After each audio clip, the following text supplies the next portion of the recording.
जय माता दी दोस्तों, आप सभी का स्वागत है हमारे YouTube चैनल में। दोस्तों 13 अप्रैल मंगलवार का दिन है और चैत्र मास चल रहे हैं, तो ये 13 अप्रैल का दिन से नवरात्रि शुरू हो रही हैं, जो कि चैत्र नवरात्रि के नाम से जानी जाती हैं। नवरात्रि के पहले दिन घट स्थापना की जाती है। माँ दुर्गा के भक्त इस दिन पूरी आस्था के साथ घट स्थापना करते हैं। 9 दिनों तक श्रद्धा पूर्वक माता की पूजा करते हैं और ये 9 दिनों तक चलने वाला व्रत है। मंगलवार के दिन जब भी नवरात्रि आती है तो उसका वाहन, माँ दुर्गा का जो वाहन होता है वो घोड़ा होता है। तो इस बार माँ दुर्गा घोड़े पर बैठ कर आ रही हैं और अगले 9 दिनों तक पृथ्वी पर विचरण करने वाली हैं। इस दिन जो योग होते हैं, जो इस दिन नक्षत्र होते हैं, उनका भी बड़ा महत्व होता है इस घट स्थापना में और इस पहले दिन में। तो ये बड़ा ही अच्छे है। एक तो इस दिन बड़े अच्छे योग बन रहे हैं। सर्वार सिद्धि योग, गज केसरी योग, ये बहुत ही सुंदर योग इस दिन बन रहे हैं।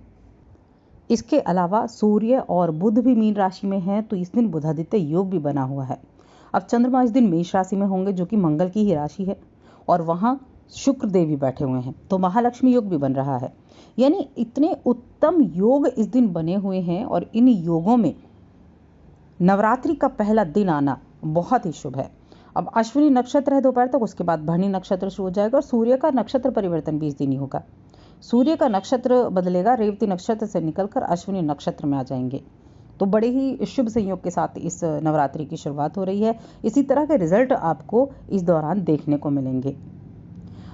अब ये जो पहला दिन होता है, इस दिन तुला राशि के लोगों को क्या कार्य करने चाहिए जिससे उन्हें इस नवरात्रि में पूरा रिजल्ट मिल सके, माँ दुर्गा का आशीर्वाद प्राप्त हो सके, किस तरह से आपको अपनी पूजा पाठ का ध्यान रखना है और किस तरह के लाभ आपको इस दिन देखने को मिलेंगे, क्या खुशखबरी आपको मिल सकती है और क्या सावधानी आपको रखनी है, सब कुछ जानेंगे इस वीडियो में विस्तार से।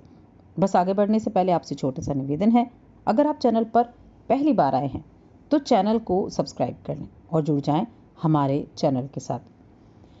तो दोस्तों, जैसा कि नवरात्रि की ये पहला दिन है और इस दिन घट स्थापना की जाती है, लेकिन देखिए अपने घर की जो सफाई है वो बहुत पहले ही लोग शुरू कर देते हैं, लेकिन घर के साथ साथ आपको अपने मन को भी स्वच्छ बनाना है।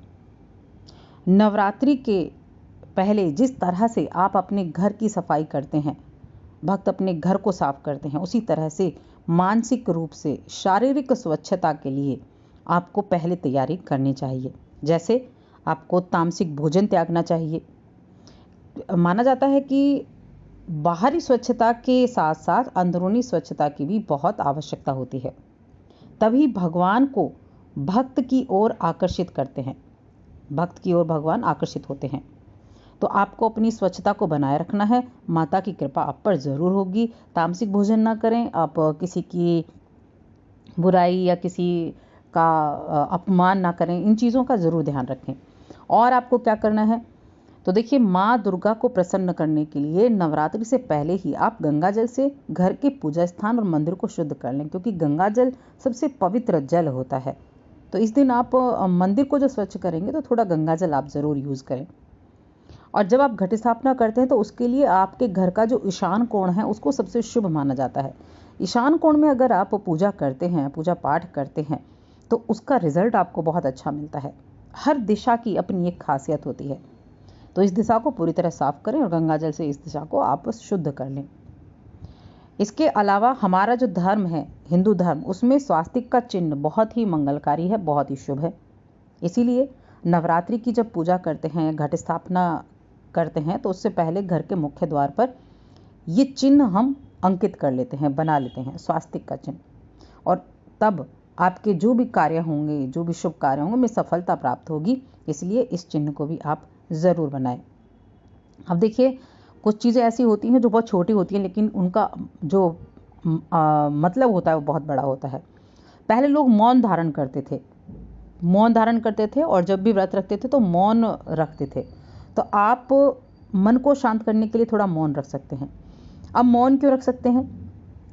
क्योंकि जब हम मौन रहते हैं तो हमारी जो एनर्जी है, हमारी जो ऊर्जा है वो एकत्रित होती है, और वो एकत्रित जब ऊर्जा हो जाती है तो आप जब उस ऊर्जा से पूजा पाठ करते हैं, ध्यान लगाते हैं, तो उसका जो रिजल्ट है वो बहुत अच्छा मिलता है, आपका ध्यान लगता है। इसीलिए जब घट स्थापना आप करें उससे कुछ घंटे पहले से ही आप मौन रहें तो ये बहुत शुभ माना जाता है, और मन में आने वाले विचारों पर भी विराम लगता है और पूजा पाठ में भी मन लगता है और माँ दुर्गा का आशीर्वाद भी प्राप्त होता है। तो ये थी कुछ छोटी छोटी बातें। अब राशिफल के बारे में जान लेते हैं। सबसे पहले हम जानेंगे सावधानी के बारे में कि क्या सावधानी आपको रखनी है। तो इस दिन आपको एक चीज़ का ध्यान रखना है कि आपकी राशि का स्वामी शुक्रदेव मंगल की राशि में है, तो क्रोध हो सकता है और ये क्रोध आपको विवाद की स्थिति तक पहुंचा सकता है। इसीलिए आप अपने दोस्तों, परिजनों, सहकर्मियों इन सब से सावधानी आपको रखनी होगी। किसी भी बात को ज़्यादा गंभीरता से ना लें, वरना या तो कोई आपके व्यवहार का फ़ायदा उठा सकता है और या फिर आपके ऑफिस में आपकी किसी से विवादित स्थिति हो सकती है। तो ऐसे में आपका एक तो कीमती समय बर्बाद होगा, आपका मूड खराब होगा। तो इस चीज़ को थोड़ा सा आपको ध्यान रखना है। अब बात करते हैं हम उन खुशखबरियों की, जो 2 खुशखबरियाँ आपको इस दिन मिलने वाली हैं। पहली तो है कि आप को कुछ जिम्मेदारियाँ, कंपनी में कोई ओहदा दिया जा सकता है। अगर किसी प्रोजेक्ट से जुड़े थे तो वहाँ आपकी प्रोजेक्ट की वाहवाही हो सकती है। कार्यक्षेत्र में, व्यापार में अच्छे लाभ की आज उम्मीद आपके लिए बनी हुई है। कोई ऐसी जिम्मेदारी सौंपी जाएगी जिसे देखकर आपका रुतबा बढ़ेगा, जिसे देखकर आपकी प्रशंसा होगी या ऊंचा ओहदा मिल सकता है, या परिवार में आपको बड़ी ही प्रशंसनीय नज़रों से देखा जा सकता है। सब आपकी बड़ी तारीफ करने वाले हैं जो आपको खुश कर देगी। ये ऐसी खुशखबरी होगी। अब ये जो दिन है, अगर आप लोन लेने वाले थे, काफ़ी दिनों से इस काम में लगे थे, तो आपका लोन फाइनल हो सकता है, लोन मिल सकता है आपको, उसकी भी आपको बेहद खुशी होने वाली है। इस दिन में अगर आपके पास वक्त बचता है तो अपने बच्चों के साथ आप वक्त ज़रूर गुजारें, चाहे इसके लिए आपको कुछ खास करना पड़े, क्योंकि ये समय आपके लिए परिवार के साथ भी समय बिताने का है।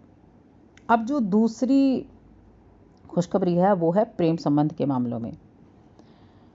आज का दिन आपके लिए बड़ा रोमांस से भरा हुआ है। रोमांस के मामले में आज अवसरों से भरा दिन आपके लिए कह सकते हैं। आपके आसपास कोई व्यक्ति जिसे आप नहीं जानते और वो आपसे आकर्षित है, आपकी उससे मुलाकात हो सकती है। अगर विवाह का प्रस्ताव आता है इस दिन तो विवाह की बात पक्की हो सकती है। इसके अलावा विद्यार्थियों के लिए भी ये दिन बहुत अच्छा है। शिक्षा के लिए, प्रतियोगिता के लिए बहुत समय अवसर है। अगर आप नौकरी की तलाश कर रहे हैं तो वहाँ से खुशखबरी मिल सकती है, शुभ समाचार आपको प्राप्त हो सकता है। तो कुछ ऐसी चीज़ें भी हैं आपके लिए जो इस दिन को आपके लिए बड़ा अच्छा बना रही है, लेकिन थोड़ी सावधानी ज़रूर रखनी है। कोई भी विवाद की स्थिति देखते हैं तो उससे आपको बचना होगा। आपके अंदर उतावलापन रह सकता है, उग्रता रह सकती है, जो आपके इस विवाद की स्थिति को पनप नहीं दे सकती। तो इसको थोड़ा सा कंट्रोल करके चलें, जो आपके लिए सावधानी भरा रहना चाहिए। खुद पर संयम बनाकर चलें। तनाव की स्थिति में अपने दिमाग पर ध्यान रखें, दिमाग का तनाव कम करें। इसका असर आपके स्वास्थ्य पर होगा और आप सब चीज़ों को कंट्रोल कर पाएंगे। साथ ही हमारे चैनल को भी सब्सक्राइब कर लें और वीडियो को ज़्यादा से ज़्यादा लाइक करें, शेयर करें।